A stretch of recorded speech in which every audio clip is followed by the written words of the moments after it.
Push it, push it. Hey guys, welcome back to Get a Garage. My name is Mike. Today we're working on a 2016 Jeep Compass that will not start. It'll crank for about 10 seconds and then it'll die. Pretty common problem with these, and the issue is usually related to the relay, which is located in front of the driver's side tire.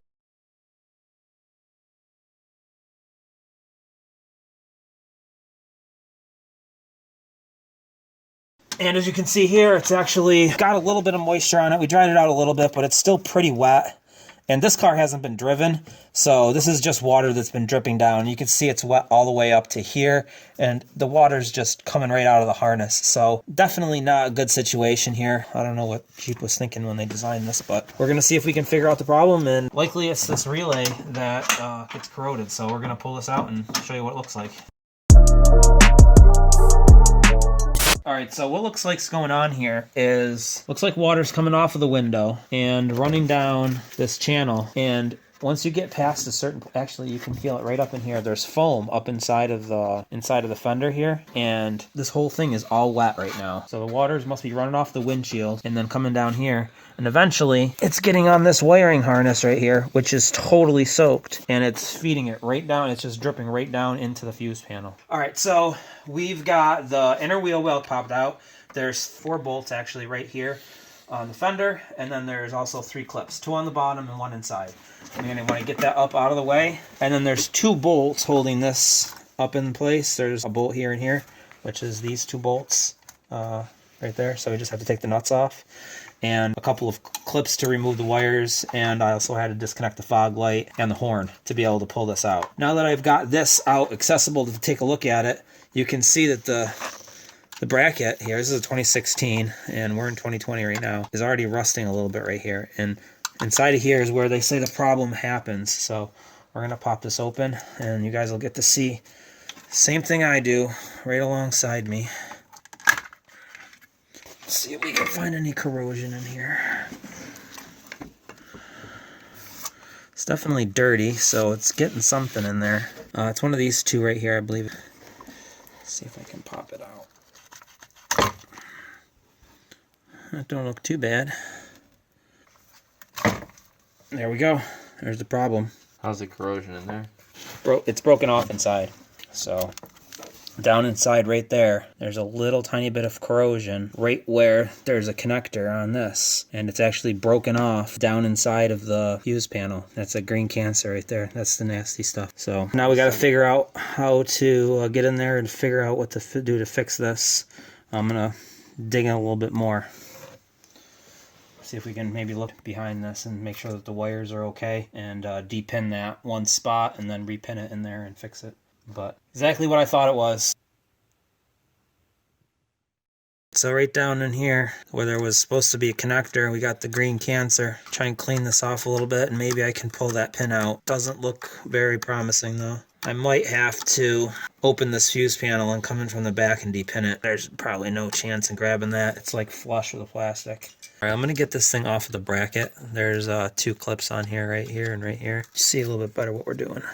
Actually, we can't push it down because this connector is still on. So I need to take that off first.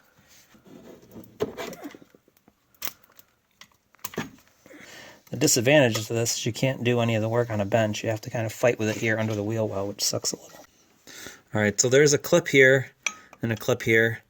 And then as you pull those clips back, you kind of got to pry this up, at least on this one. It didn't want to come out very easily, but it's coming now. There we go. This is only a 2016 and it's already pretty crusty. So now we can figure out how to pull this sucker apart.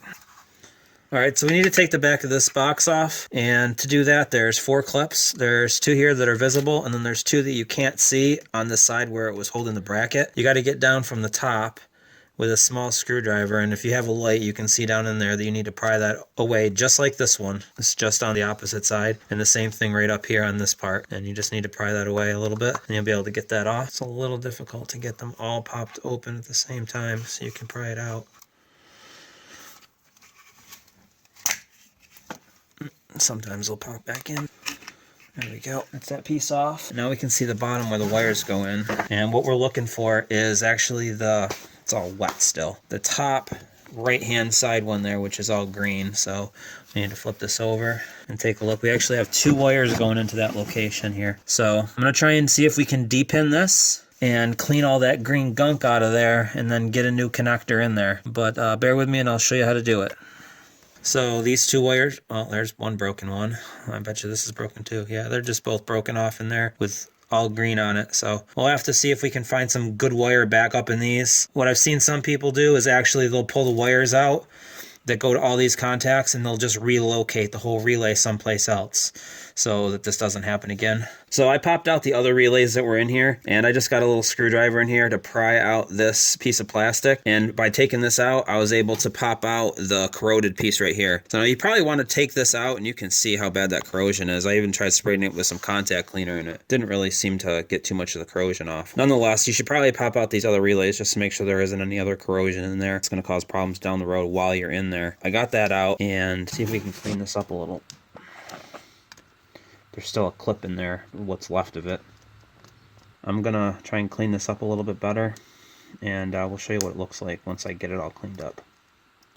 Alright, so I managed to clean this all out. I actually did break a tiny little piece of plastic that's right here. It's very thin and it's just like this, so if you're in there you got to be really careful not to break that piece of plastic on this fuse panel. It's not going to really matter too much, but just for the sake of not breaking anything. However, I did get all the stuff out. This is what it looks like, and it's covered. I got out a bunch more green copper corrosion, but that's what's left. It's nasty. So now we just have to find a new clip that'll fit on the relay. We should be able to put it back up inside this little panel. We should be able to get this thing started. We're gonna have to make a trip to the store, go into Advanced AutoZone, and get some connectors. I just tipped it over a couple times, and look, there's still a little bit in there. It's just coming out in chunks. That's just what was left over.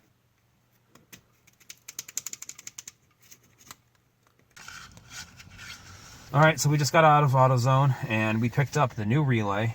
Actually, the funny thing about this is, even though it is Duralast part, it's still the same exact brand and everything. Something to consider. Also, there's other parts that have wider connectors here. They're not the same. They look the same on the top, but from AutoZone, they're not going to work. They won't fit into the plug. So what we also bought was these connectors right here. Now these should fit into the fuse box to replace the broken one that we had, so I'll be able to fit that up from the back. I'll take the blue connector off and put the wires in and then feed it in from the back. It's not going to be a perfect solution, but it's definitely going to work. The part itself was, the relay was $32.39 after taxes, and I think that was like $4 or something like that. So it should fix it for about $40, which is pretty cool. So, you know, if you guys have this problem with your Jeep, you'll be able to get it fixed. Alright guys, we're back from the store, and we're getting ready to put this back together again. I'm just going to kind of go through the stuff here that I'm going to use to make the repair on here. First of all, we have the new relay, which is got all the pins, unlike the last one. We have some solder and some paste, because I am going to solder these connections. What I'm going to do is actually pull, these are the ones that we bought. I'm going to pull the little blue piece off of there. It's going to give me better crimp on this when I go to put the wires in. So I want this to be a really good connection. I don't want it to corrode again. So I'm going to try and do a solder. I'm going to crimp it as well. And as you can see, it doesn't really go on there very easily. So I also have a screwdriver. I'm just going to have to pry this open just a little tiny bit. I still want it to be a really tight connection, but I don't want to have to force it on. So I'm just going to open this up just a little bit. So, and this is the alternative of like going to the dealer and possibly buying the correct connectors, if they can even get them. I didn't even bother. And if you do this, don't stab yourself in the finger. It will hurt. But as you can see, it's not a really huge variety of tools. We also have got wire cutters and my crimper. Once I'm done with this, I'm going to put dielectric grease on everything. So hopefully it maintains a nice, clean, corrosion-free connection. So we'll get started. Alright, so we're back at the fuse box now, and these 2 wires right here were the ones that were going into the back of that clip, and they just broke off and corroded off. I gotta see if I can get back far enough and find some clean wire, which really doesn't look like that's too far back on that one. These are like the cheapest wire cutters you can buy, but they're actually not that bad. That's not too bad. I can live with that. Let's try this one, see how this one looks. That's not too bad either. Look at that. Don't need to strip off a lot. The connector is not very big. Boom. Sweet. Alright, so what we're going to do is we're going to crimp on this piece first. We're actually going to forego the piece of shrink tubing because it was too big to fit in the back of the fuse panel. So a couple of things to consider when you're putting this in is you want to crimp it in line with this connector itself. So you want everything to kind of be in this plane. The hole is a rectangle in the back, so if you crimp the wires and you put anything in this way across from it, it's not going to fit down in the hole. Basically, you're going to want to do it like this. The wires in the hole like that, and keep them in line with the connector itself when you go to crimp it down. There we go.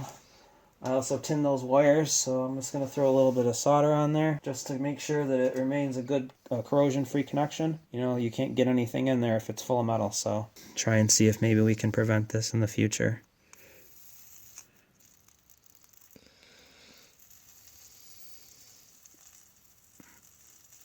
That looks pretty good to me. Alright, so I'm going to stick this thing in there now. Just a word of caution is to double check and make sure you got all of that cleaned out because this is a very tight fit up in there. So it does fit, but however, it is very tight. So I'm just going to stick it in from the back, see how far up we can get it by hand. And as you can see, we're a little bit short still, but I'm going to use a small screwdriver and push from the back to get it up the rest of the way. And it should get a little bit of corrosion in there again, but I'm going to use some contact cleaner. Spray all of that out. So there's our repaired connection. That looks very factory to me. And I'm also going to put a pretty decent layer of dielectric grease in these connections. I'm going to try and get it down in all of these on this relay. That way, hopefully, we can prevent this from happening again. Alright, so now that we've got that back into its spot, we're going to just plug we're not even going to put anything back together really right now. We're just going to plug the relays back in here, plug all the connectors that we undid, and try and start it, and make sure that she fires up. Alright, let's try it.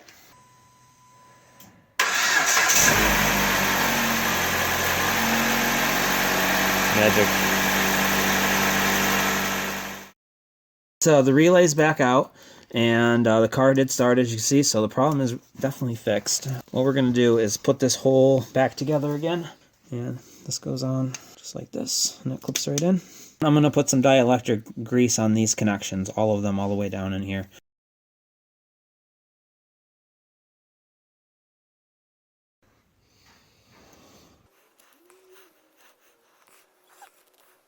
Alright, now before you go and put the relays in, you're going to want to make sure that you don't put the back cover on first, because this upper one that we repaired, that is possibly going to push through and maybe not make a good connection on there.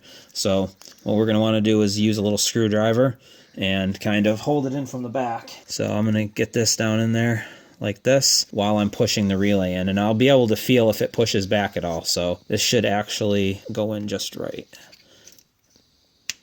I could feel that that didn't push through, so that means we still got a good connection up in there. And then we can put the rest of them in. The rest should be fine. They still have their clips and everything to hold them in place. And the dielectric grease should help keep everything from corroding.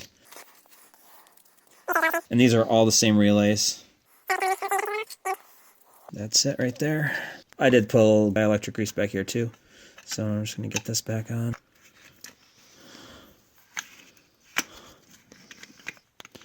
It's a little tricky to line all the holes up, get it right where it's got to be. That's pretty good. Nice. And now we're going to put the top cover on here. It's got a clip on each end. Actually, it only goes on one way. There we go.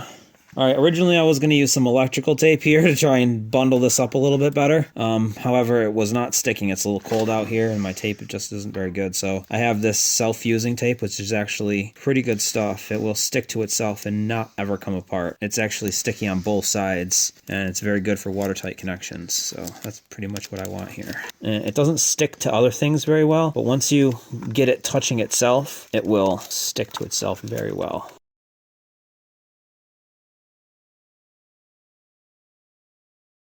All right, so we're just doing this to help a friend out, so we put this on here to try and keep some water out. But if this was my car and I was trying to keep it for a long time, I would get some of this stuff, 3M Scotch 70 self-fusing silicone rubber tape, and I would wrap all of these wires here as best as you can, because this was all wet up in here. And it's not cheap, but it'll be some assurance that if you have this problem, it won't happen again, because these are still even a little damp now, and this has been sitting in the garage for a couple of days. So definitely invest in some of this stuff. It's very, very good stuff. All right, so we just got to get the bracket back in, and the bracket slides in those two spots right there. So we just got to get it lined up and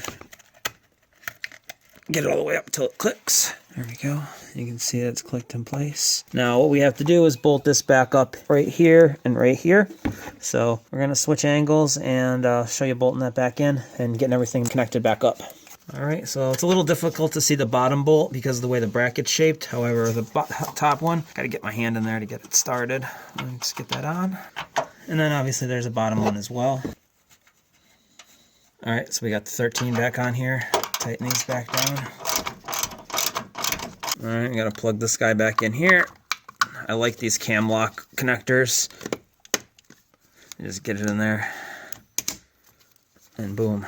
She's locked in place, which is awesome. And that sticks into those two holes right there. Push it in, and then we got this one right here, which clips into these ones right here.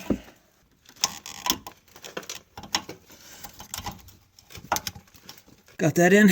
Then we got our horn and our light.